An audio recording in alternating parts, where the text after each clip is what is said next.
Now we'll discuss the next topic, that is capacitors connected in parallel.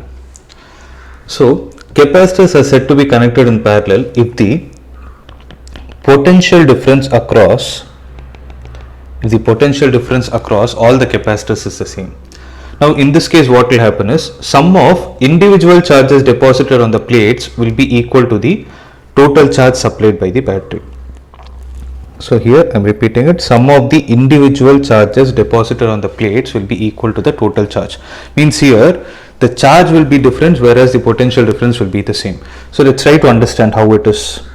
So if you take the battery, if I take this point as A and B, now the potential difference across the terminals of the battery is V. So if suppose I take this point as V, the point A having the potential as VA, the point B having potential VB, then V is equal to VA minus VB. That is the meaning.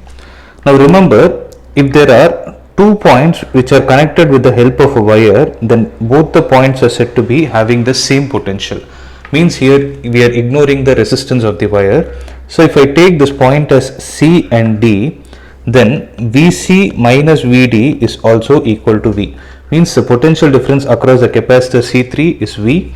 Similarly, if I take these 2 points, then VE minus VF is also equal to V. Means the potential difference across capacitor C2 is also V. Similarly, if you take it as G and H, then VG minus VH is also the same. So that is why we say when the potential difference across every capacitor is going to be the same, they are said to be connected in parallel. Means C1, C2 and C3 here are connected in parallel. Now we will draw an equivalent circuit for it.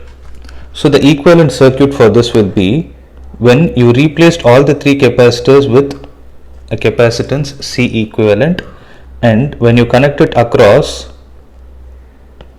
the same potential source V.